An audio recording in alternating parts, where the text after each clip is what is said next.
Hi നമസ്കാരം. Welcome to study thriller. 9ാം ക്ലാസ്സിൻ്റെ SS-ൻ്റെ ഫസ്റ്റ് ക്ലാസ്സാണ്. ഓക്കെ, എല്ലാവർക്കും നമുക്ക് ഫസ്റ്റ് ചാപ്റ്ററിൻ്റെ പേരറിയാലോ. എന്താണ്? ശിലായുഗത്തിൽ നിന്ന് മുന്നോട്ട്, moving forward from the stone age. Stone ഏജിൽ നിന്ന് മുന്നോട്ട് പോകണം, മുന്നോട്ട്. അതാണ് നമ്മുടെ ചാപ്റ്ററിൻ്റെ പേര്, ഒന്നാമത്തെ ചാപ്റ്ററിൻ്റെ പേര്.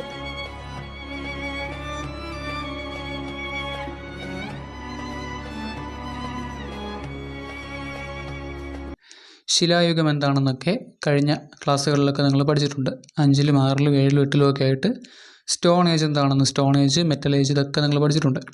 എന്നാലും മറന്നുപോയി കാണുമല്ലേ? ഒന്നുകൂടി പഠിക്കാൻ കുഴപ്പമൊന്നുമില്ല. അപ്പോൾ എന്താണ് ചാപ്റ്ററിൻ്റെ പേര് ഒന്നുകൂടി പറഞ്ഞേ? Moving forward from the stone age, ശിലായുഗത്തിൽ നിന്ന് മുന്നോട്ട്. പക്ഷേ ശിലായുഗത്തിൽ നിന്ന് മുന്നോട്ട് പോകുന്നതിന് മുമ്പേ നമുക്ക് കുറച്ച് പിറകോട്ട് പോകാം. ശിലായുഗം എന്താണെന്ന് അറിയണമല്ലോ. അപ്പോൾ അതിനെക്കുറിച്ച് കുറച്ച് കാര്യങ്ങൾ പറയാം. അതിനും മുൻപായിട്ട് ചാപ്റ്ററിൻ്റെ ഇൻട്രൊഡക്ഷനായിട്ടൊരു സംഭവം തന്നിട്ടുണ്ട്. ഒരു ലെറ്ററാണ്. എന്ത് ലെറ്ററാണെന്ന് നോക്കിയേ. ജവഹർലാൽ നെഹ്റുവിനെ നിങ്ങൾക്കൊക്കെ അറിയാലോ. ആരാണ് അത്? ആരായിരുന്നു എന്നുള്ളത് ഓർത്ത് വെച്ചേക്കുക. ഇന്ത്യയുടെ ഫസ്റ്റ് പ്രൈം മിനിസ്റ്റർ ആയിരുന്നു. ഓക്കെ, അദ്ദേഹത്തിൻ്റെ മകളെ നിങ്ങൾക്കറിയാം. ആരാണ്? ഇന്ദിരാഗാന്ധി. അപ്പോൾ ഇദ്ദേഹം ജയിലിലൊക്കെ കിടന്നിരുന്ന സമയത്ത് മകൾക്ക് വേണ്ടിയിട്ട് കുറച്ച് കത്തുകളൊക്കെ അയക്കുന്നുണ്ടായിരുന്നു. ആ കത്തുകളാണ് ഒരച്ഛൻ മകൾക്ക് അയച്ച കത്തുകൾ എന്ന കൃതി. ഒരു ബുക്ക് ആക്കി പബ്ലിഷ് ചെയ്യണമെങ്കിൽ എത്രത്തോളം കത്തുകൾ ഉണ്ടാകും നിങ്ങൾക്ക് ഊഹിക്കാമല്ലോ. അപ്പോൾ ഒരുപാട് കത്തുകൾ, ജയിലിൽ കിടന്ന സമയത്തൊക്കെ അദ്ദേഹം കത്തുകൾ എഴുതുന്നുണ്ടായിരുന്നു. ആ കത്തിൻ്റെ ഒരു ഭാഗമാണ് ഇതിൽ കൊടുത്തിരിക്കുന്നത്. എന്താ, നമുക്കൊന്ന് വായിച്ച് നോക്കാം. ഞാൻ മലയാളമാണ് വായിക്കുന്നത്. ഇംഗ്ലീഷ് വായിച്ചാൽ നിങ്ങൾക്കത് മലയാളത്തിൽ പറഞ്ഞു തരണമല്ലോ. സോ മലയാളം മാത്രം കേട്ടോളൂ. മനുഷ്യരും മറ്റു ജീവികളും തമ്മിലുള്ള പ്രധാന വ്യത്യാസം മനുഷ്യരുടെ ബുദ്ധിശക്തിയാണെന്ന് കഴിഞ്ഞ കത്തിൽ കണ്ടുവല്ലോ. പറഞ്ഞല്ലോ, ഒരുപാട് കത്തുകൾ അയക്കുന്നുണ്ട്. അപ്പോൾ ഓരോ കത്തിലും അയക്കുന്നതിൻ്റെ തുടർച്ചയായിരിക്കും അടുത്ത കത്തുകളിൽ പറയുന്നത്. ബുദ്ധിശക്തി ഇല്ലായിരുന്നുവെങ്കിൽ നിങ്ങൾ മറ്റേ സൈക്കിൾ അഗർബത്തിയുടെ പരസ്യമൊക്കെ കണ്ടിട്ടില്ലേ? ദൈവം ഇല്ലായിരുന്നെങ്കിലോ, കേട്ടിട്ടില്ലേ? ഇതിലാര് വെള്ളം തളിക്കും എന്നൊക്കെ ചോദിച്ചിട്ടുള്ള പരസ്യമുണ്ടല്ലോ. അതുപോലെ ബുദ്ധിശക്തി ഇല്ലായിരുന്നുവെങ്കിൽ വലിയ കാട്ടുജന്തുക്കൾ മനുഷ്യരെ നശിപ്പിച്ച് കളയുമായിരുന്നു. അല്ലെങ്കിൽ നമുക്ക് ഈ കല്ലും കമ്പൊക്കെ എടുത്തെറിയാൻ, അത് വെച്ച് ആയുധങ്ങളൊക്കെ ഉണ്ടാക്കാൻ അറിയത്തില്ലായിരുന്നെങ്കിലോ? അതുപോലെ തന്നെ പണ്ടത്തെ ആൾക്കാർ തീയൊക്കെ കൂട്ടിയിട്ടിട്ട് മൃഗങ്ങളൊക്കെ ഓടിക്കുമായിരുന്നു. അതിനുള്ള ബുദ്ധിയൊന്നും അവർക്കില്ലായിരുന്നെങ്കിൽ മൃഗങ്ങളൊക്കെ അവരെ ആക്രമിച്ചേനെ. ആദിമ മനുഷ്യർക്ക് തൻ്റെ ശത്രുക്കളോട് പൊരുതാൻ പ്രത്യേകം ആയുധങ്ങളൊന്നും ഉണ്ടായിരുന്നില്ല. അവയുടെ നേരെ കല്ലെറിയാൻ മാത്രമേ അവർക്ക് കഴിയുമായിരുന്നുള്ളൂ. പിന്നെ അവർ കല്ലുകൊണ്ട് മഴു, കുന്തം എന്നിവ പോലുള്ള ഉപകരണങ്ങളും കൽസൂചികളും ഉണ്ടാക്കാൻ പഠിച്ചു. ഇത്തരത്തിലുള്ള അനേകം ശിലായുഗ കാലഘട്ടത്തിലെ ആയുധങ്ങളാണ് ശിലായുധങ്ങൾ. സൗത്ത് കെൻസിങ്ടൺ, ലണ്ടനിലുള്ള കാഴ്ച ബംഗ്ലാവാണ്. അവിടെയും പിന്നെ ജനീവയിലെ കാഴ്ച ബംഗ്ലാവിലൊക്കെ കാണുകയുണ്ടായല്ലോ. അവർ കാഴ്ച ബംഗ്ലാവിൽ വെച്ച് കണ്ട ശിലായുഗ ആയുധങ്ങളെക്കുറിച്ചൊക്കെയാണ് പറഞ്ഞിരിക്കുന്നത്. അപ്പോൾ ശിലായുഗവുമായിട്ട് ബന്ധപ്പെട്ടുള്ള കാര്യങ്ങളാണ് ഈ കത്തിൽ പറഞ്ഞിരിക്കുന്നത്. ഇതിൽ നിന്ന് നമുക്ക് എന്തൊക്കെ മനസ്സിലായി? ഇതിനകത്തൊരു ചോദ്യം ചോദിച്ചിട്ടുണ്ട്. കാട്ടുജന്തുക്കളിൽ നിന്ന് രക്ഷ നേടാൻ മനുഷ്യൻ ഏതുതരം ഉപകരണങ്ങൾ ഉപയോഗിച്ചിരുന്നു എന്നാണ് അദ്ദേഹം കത്തിൽ പറയുന്നത് എന്നാണ് ചോദിച്ചിരുന്നത്. ഒരു എക്സാമ്പിൾ തന്നിട്ടുണ്ട്, സ്റ്റോൺ ആക്സ്, കല്ലുകൊണ്ടുള്ള മഴു. വേറെ ഏതൊക്കെയാണ് കത്തിൽ പറഞ്ഞിരിക്കുന്നത്? കുന്തം പറഞ്ഞിട്ടുണ്ടല്ലേ, കുന്തം. പിന്നെ കൽസൂചികൾ, എന്താണ് ഇംഗ്ലീഷ്? ആക്സിനകത്ത് കൊടുത്തിട്ടുണ്ട്. പിന്നെ സ്പിയേഴ്സ്, നീഡിൽസ്, സ്റ്റോൺ കൊണ്ടുള്ള നീഡിൽസ്, ഇതൊക്കെയായിരുന്നു അവരുടെ ആയുധങ്ങൾ. ഇനി ഇതൊക്കെ അവർ എന്തിനാണ് ഉപയോഗിച്ചിരുന്നത്? What could be the purpose for which humans in the period used such tools? ഈ കാലഘട്ടത്തിലെ ആൾക്കാർ ഇത്തരത്തിലുള്ള കല്ലുകൊണ്ടുള്ള ഉപകരണങ്ങൾ എന്തിനൊക്കെ ആയിരിക്കും ഉപയോഗിച്ചിട്ടുണ്ടാവുക? 2 പോയിൻറ്റ്സ് ടെസ്റ്റിൽ തന്നെ കൊടുത്തിട്ടുണ്ട്. For protecting themselves from animals, മൃഗങ്ങളിൽ നിന്ന് രക്ഷ നേടുന്നതിന്. ഫോർ ഹണ്ടിങ്, വേട്ടയാടുന്നതിന്. മൃഗങ്ങളൊക്കെ ആക്രമിക്കാൻ വരുമ്പോൾ ഇതുപോലുള്ള കല്ലുകൊണ്ടുള്ള ആയുധങ്ങൾ എടുത്തായിരുന്നു അവർ രക്ഷപ്പെടുന്നത്. പിന്നെ മൃഗങ്ങളെ അങ്ങോട്ട് ആക്രമിക്കാൻ ഹണ്ടിങ് ഒക്കെ ഉണ്ടായിരുന്നല്ലോ, മാനിനെയൊക്കെ വേട്ടയാടി തിന്നില്ലായിരുന്നു അവർ. അപ്പോൾ അതിന് വേണ്ടിയിട്ടും ഈ ആയുധങ്ങൾ ഉപയോഗിക്കുമായിരുന്നു. പിന്നെ വേറെ എന്തിനൊക്കെ ഉപയോഗിച്ചിട്ടുണ്ടാകും? കല്ലുകൊണ്ടുള്ള ആയുധങ്ങൾ. പിന്നെ അവരുടെ പ്രധാനപ്പെട്ട ഒരു ഹോബിയായിരുന്നു ഗുഹാചിത്രങ്ങൾ, കേവ് പെയിൻറ്റിങ്സ്. കേട്ടിട്ടുണ്ടല്ലോ കേവ് പെയിൻറ്റിങ്സ്? ഗുഹയുടെ അകത്തും പുറത്തും ഒക്കെയുള്ള ഭിത്തികളിലൊക്കെ അവർ കല്ലുകൊണ്ട് ഓരോന്ന് കുത്തി വരയ്ക്കും. വെറുതെ ഇരിക്കുമ്പോൾ അവരുടെ ഒരു ഹോബിയാണത്. നിങ്ങൾ വെറുതെ ഇരിക്കുമ്പോൾ ഫോണിൽ കുത്തത്തില്ല, അതുപോലെ നിങ്ങൾക്കിപ്പോൾ വെറുതെ ഇരിപ്പെന്ന് പറയുന്നത് ഫോൺ അഡിക്ഷൻ അല്ലേ? ഫോണോ അല്ലെങ്കിൽ TV എന്തെങ്കിലും ആയിരിക്കും അല്ലേ? ഫോൺ അഡിക്ഷനാണ് കൂടുതൽ. പക്ഷെ അവർക്ക് ഫോൺ അഡിക്ഷൻ ഇല്ലായിരുന്നു. കാര്യം എന്താ? വെറുതെ ഇരിക്കാൻ സമയമില്ലാത്തതുകൊണ്ടാണോ? അല്ല, ഫോൺ ഇല്ലാത്തതുകൊണ്ട്. ഓക്കെ, ഫോൺ ഉണ്ടെങ്കിൽ ഫോൺ അഡിക്ഷൻ ഉണ്ടാവും. സോ അവരുടെ പരിപാടി ഇതൊക്കെയായിരുന്നു, ഗുഹകളിലൊക്കെ പടങ്ങളൊക്കെ കുത്തി വരച്ചുകൊണ്ടിരിക്കുക. അപ്പോൾ അതിന് വേണ്ടിയിട്ട് അവർ ഇതുപോലുള്ള കൂർത്ത ആയുധങ്ങളൊക്കെ അല്ല, കല്ല്, കമ്പ് പോലുള്ള കൂർത്ത സാധനങ്ങളൊക്കെ ആയിരുന്നു ഉപയോഗിച്ചിരുന്നത്. അപ്പോൾ അവർ കൂടുതൽ ഉപയോഗിച്ചിരുന്നത് കല്ലുകളായിരുന്നു ആ സമയത്ത്. ശിലായുഗത്തിൽ ഉപയോഗിച്ചിരുന്നത് കല്ലുകളായിരുന്നു. ആയുധങ്ങളായിട്ടും ഉപകരണങ്ങളായിട്ടുമൊക്കെ കല്ലുകൾ ഉപയോഗിച്ചിരുന്ന കാലഘട്ടമായിരുന്നു ശിലായുഗം. Stone age. സ്റ്റോണ് കല്ല് അല്ലെങ്കിൽ ശില. The tools developed for the above mentioned purposes were made of stones in the beginning. അപ്പോൾ ഇത്തരത്തിലുള്ള ഉപകരണങ്ങളൊക്കെ ആദ്യം അവർ ഉണ്ടാക്കിയിരുന്നത് സ്റ്റോൺ വെച്ചിട്ടായിരുന്നു. അതുകൊണ്ടാണ് ആ കാലഘട്ടം സ്റ്റോൺ ഏജ് എന്നറിയപ്പെട്ടത്. സ്റ്റോൺ ഏജിൻ്റെ ഡെഫിനിഷൻ നോക്കിയേ. Humans used stones to make tools and weapons during that period. Stone ഏജിലെ ആൾക്കാർ എന്ത് ചെയ്തിരുന്നു? സ്റ്റോൺസ് ഉപയോഗിച്ച് ടൂൾസ് ആൻഡ് വെപ്പൺസ്, ആയുധങ്ങളും ഉപകരണങ്ങളും ഒക്കെ ഉണ്ടാക്കിയിരുന്നു. So historians describe this face as stone age. അതുകൊണ്ട് ചരിത്രകാരന്മാർ ആ കാലഘട്ടത്തിന് സ്റ്റോൺ ഏജ് എന്ന് പേരിട്ടു, ശിലായുഗം എന്ന് പേരിട്ടു. Based on the method used to make stone tools the stone age is divided into 3. ഇനി സ്റ്റോൺ ഏജ് 3 കാലഘട്ടങ്ങളുണ്ട്, കൊടുത്തിട്ടുണ്ട് ഇവിടെ. സ്റ്റോൺ ഏജ് ഏതൊക്കെയാണ്? Palaeolithic age, mesolithic age, neolithic age. Palaeolithic age എന്ന് പറഞ്ഞാൽ പ്രാചീന ശിലായുഗം. പ്രാചീനം, പഴയ ശിലായുഗമാണ്. ഓൾഡ് സ്റ്റോൺ ഏജ് ആണ്. പിന്നെ പഴയതുണ്ടെങ്കിൽ പുതിയതുണ്ടാവുമല്ലോ അല്ലേ? അപ്പോൾ നവീന ശിലായുഗം, new stone age. Neolithic age ഇതിൻ്റെ രണ്ടിൻ്റെയും ഇടയ്ക്കുള്ളതാണ് മെസോലിത്തിക് ഏജ്. പ്രാചീനത്തിൽ നിന്ന് നവീനത്തിലേക്കുള്ളൊരു ട്രാൻസിഷൻ സ്റ്റേജാണ് മെസോലിത്തിക് ഏജ്. മധ്യശിലായുഗം അല്ലെങ്കിൽ മിഡിൽ സ്റ്റോൺ ഏജ് എന്ന് പറയും. ഓക്കെ, അപ്പോൾ ഇത് വെറുതെ ഇവരങ്ങ് ഡിവൈഡ് ചെയ്തതല്ല, ഇതിനൊരു കാരണമുണ്ട്. ഏത് രീതിയിലാണ് ഇത് ഡിവൈഡ് ചെയ്തിരിക്കുന്നത് നോക്കിയ കാലഘട്ടത്തെ? Based on the method used to make stone tools. കല്ലുകൊണ്ടാണല്ലോ ഇവർ ഉപകരണങ്ങൾ ഉണ്ടാക്കിയത്.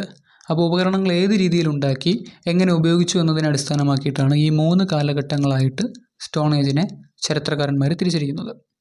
ഓരോന്നായിട്ട് നമുക്ക് നോക്കാം. ആദ്യം പാലിയോലിത്തിക് ഏജിനെ കുറിച്ച് കുറച്ച് നോക്കിയേ. പാലിയോലിത്തിക് ഏജ് ഫസ്റ്റത്തേത്, പ്രാചീന ശിലായുഗം. 3 കാലഘട്ടങ്ങളിലെ ആദ്യത്തേത് old stone age. First title നോക്കിയേ, പാലിയോലിത്തിക് ഏജ്. പാലിയോ അതിൻ്റെ മീനിങ് ഓൾഡ് എന്നാണ്. ഗ്രീക്ക് വാക്കാണ് പാലിയോസ്, അത് ഓൾഡ് എന്നാണ് അതിൻ്റെ മീനിങ്. ലിത്തോസിൻ്റെ മീനിങ് സ്റ്റോൺ അല്ലെങ്കിൽ ശില, കല്ല് എന്നാണ്. അപ്പോൾ രണ്ടും കൂടി ചേർന്നിട്ടുള്ള വാക്കാണ് പാലിയോലിത്തിക്. ഓൾഡ് സ്റ്റോൺ, പഴയ കല്ല് അല്ലെങ്കിൽ പ്രാചീന ശില എന്നാണ് അതിൻ്റെ മീനിങ്. കല്ലുകൾ ഉപയോഗിച്ചിരുന്ന ആ പഴയ കാലഘട്ടമാണ് palaeolithic age. The characteristic feature of the palaeolithic age is the use of rough stone tools. Rough unpolished stone tools. പരുക്കൻ കല്ലുകൾ. പരുക്കൻ കല്ലുകൾ എന്ന് പറഞ്ഞാൽ എന്താണ്? പരിക്ക് പറ്റിയ കല്ലുകളാണോ? അല്ല. പരുക്കൻ കല്ലുകൾ മീൻസ് നമുക്ക് കല്ല് എങ്ങനെയാണോ കിട്ടുന്നത് അതേ രീതിയിൽ, മറ്റേ ഷാർപ്നെസ് ഒന്നുമില്ല, പ്രത്യേകിച്ച് ഷേപ്പൊന്നും ഇല്ലാത്ത, ഷാർപ്നെസ് ഒന്നും ഇല്ലാത്ത കല്ലുകളില്ലേ, അതാണ് റഫ് സ്റ്റോൺസ് അല്ലെങ്കിൽ പരുക്കൻ കല്ലുകൾ. അത്തരത്തിലുള്ള കല്ലുകളായിരുന്നു അവർ പാലിയോലിത്തിക് ഏജിലുള്ള ആൾക്കാർ ഉപയോഗിച്ചിരുന്നത്, പ്രാചീന ശിലായുഗത്തിലുള്ള ആൾക്കാർ ഉപയോഗിച്ചിരുന്നത്. ഈ ഉപകരണങ്ങളുടെയൊക്കെ ഉപയോഗത്തിൽ 3 പ്രധാന ഘട്ടങ്ങളുണ്ടായിരുന്നു. ആ 3 ഘട്ടങ്ങൾ ഏതൊക്കെയാണെന്ന് നോക്കിയേ. Main stages in the use of tools. ഉപകരണങ്ങളുടെ ഉപയോഗത്തിലെ 3 ഘട്ടങ്ങൾ. ഒന്നാമത്തേത് യൂട്ടിലൈസേഷൻ, അടുത്തത് ഫാഷനിങ്, അടുത്തത് സ്റ്റാൻഡേർഡൈസേഷൻ.